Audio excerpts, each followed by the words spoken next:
একটা ছোট্ট রিকোয়েস্ট আপনার কাছে মাননীয় প্রধানমন্ত্রী। আজকে এই প্রোগ্রামে এসে খুব ভালো লাগছে, জয়েন করতে পেরে খুবই ভালো লেগেছে। কিন্তু এটা ভালো লাগাটা আরো বহুগুণে বেড়ে যেত যদি আমি আমার নিজের ক্যাম্পাস বুয়েট থেকে আমার দেশের প্রধানমন্ত্রীর কাছে আমার চিন্তাভাবনা শেয়ার করতে পারতাম।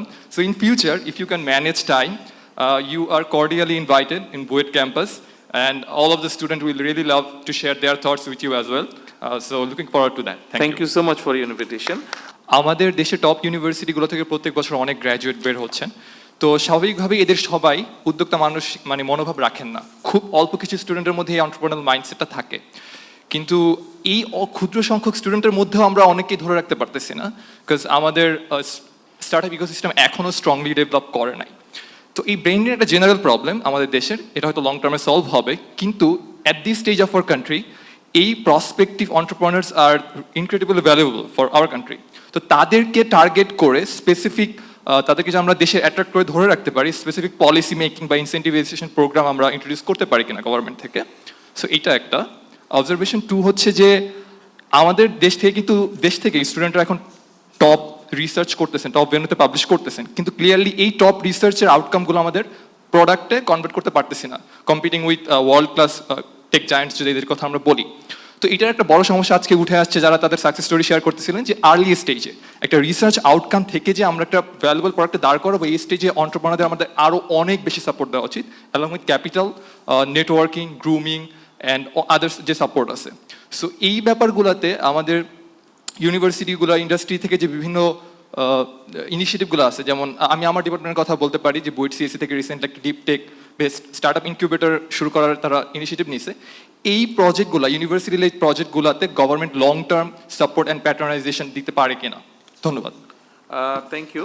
আপনার প্রথম যেই প্রশ্নের মধ্যে এ অ্যান্ড বি, এ যেটা আছে, হ্যাঁ আমি আপনার সাথে একমত। আমাদের অনেক ব্রেইন ড্রেন আছে। ব্রেইন ড্রেনের মধ্যে হয়তো দুই ভাগ আছে। একটা হচ্ছে কেউ এন্টারপ্রেনার আছে, আর সবাই এন্টারপ্রেনার না। অনেকে হয়তো ঠিক আছে কোনো একটা ভালো সাবজেক্ট এসে সেমিকন্ডাক্টর ইঞ্জিনিয়ার, সে হয়তো চলে যাচ্ছে বড় কোনো কোম্পানিতে কাজ নিয়ে। তো আমরা এখানে দুভাবে এটাকে অ্যাড্রেস করার চেষ্টা করছি। একটা হচ্ছে যে যারা এন্টারপ্রেনার হতে পারে তারা যাতে দেশে থাকে, দেশে থাকলে সে যেই সাপোর্টটা দিলে তাকে সে ফ্লরিশ করতে পারবে, আমরা সেটার চেষ্টা করছি এবং সেটার জন্য আজকের এই আয়োজনটা এক নম্বর। আর দ্বিতীয় যারা চলে যাচ্ছে বাইরে, আমি যতটুকু বুঝি তাদের এখানে কাজ করার স্কোপটা নাই, সেরকম ইনস্টিটিউশনগুলো বোধহয় নেই, সেই জন্য তারা চলে যাচ্ছে। তো আমরা যেটা চেষ্টা করছি, বড় ইনভেস্টর যারা আছে, এন্টারপ্রেনার যারা আছে, ওই ধরনের এন্টারপ্রেনার, যেমন ধরেন যেটা বললাম সেমিকন্ডাক্টর, এই ধরনের যারা আছে বাইরে, তাদেরকে আমরা চেষ্টা করছি এখানে আনতে, এখানে ইনভেস্ট করতে। তাহলে আমাদের ছেলেমেয়েরা তখন আর বিদেশে চলে যাবে না, তারা এই দেশেই থাকবে। এইভাবে হচ্ছে আপনার প্রথম পার্টের দুটো উত্তর আমার। দ্বিতীয় পার্টটা ছিল রিসার্চের ব্যাপারে।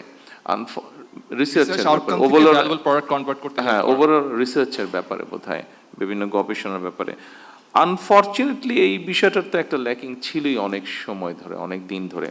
আমরা এটা চেষ্টা করছি, এর আগে খুব সম্ভবত কিছু ফান্ডিং টান্ডিং হয়েছে, বাট প্রপারলি সেগুলো ইউটিলাইজ হয়নি। তো এটা নিয়ে ওই দিন 2-3 দিন আগে ঢাকা মেডিকেলের 81তম প্রতিষ্ঠা বার্ষিকীতে প্রোগ্রাম ছিল, ওখানেও এরকম একটা বিষয় এসেছিল আলোচনায়।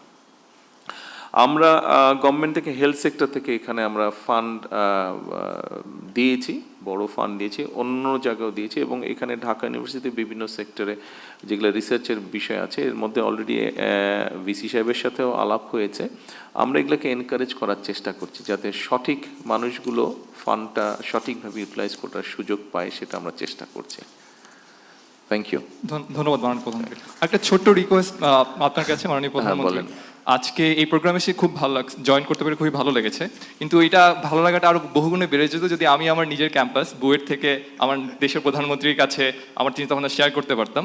So in future if you can manage time, you are cordially invited in Buet campus, and all of the students will really love to share their thoughts with you as well. So looking forward to that. Thank you so much for your invitation.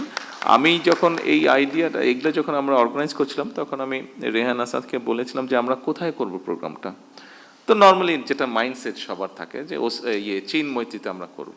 তো আমি ওনাকে বলেছিলাম, দেখেন আমি এটা চীন মৈত্রীতে করতে চাই না, এই প্রোগ্রামটা আমি করতে চাই হয় ঢাকা ইউনিভার্সিটিতে অথবা প্রাইভেট ইউনিভার্সিটি কোনো একটাতে, অর্থাৎ ইনস্টিটিউশন যেখানে স্টুডেন্টরা ইয়াংরা যেখানে আছে, ইয়াং এন্টারপ্রেনাররা যেখানে গ্যাদার করে, আমি এরকম জায়গায় করতে চাই। আমি আসার পরে পরে ওনাকে জিজ্ঞেস করলাম, আচ্ছা এটা এই রুমের মধ্যে করলেন কেন? আমি চাচ্ছিলাম ওপেন স্পেসে করার জন্য, এই যে এখানে রেজিস্ট্রি বিল্ডিং এর এখানে যে বড় জায়গাটা আছে, ওয়েল ফর টেকনিক্যাল রিজন সেটা হয়তো সম্ভব হয়নি, বাট আমি চাচ্ছিলাম মাত্র কয়েকজন না, রাদার হাজার হাজার ছেলে মেয়ে যাতে জয়েন করতে, ইয়াং ছেলে মেয়ে যাতে আপনাদেরকে দেখে ওইখানে যারা এন্টারপ্রেনার আছে ওনাদেরকে থেকে যাতে আরও নতুন ছেলে মেয়েরা উৎসাহিত হতে পারে, সেই জন্য আমি ওপেন স্পেসে করতে যাচ্ছিলাম।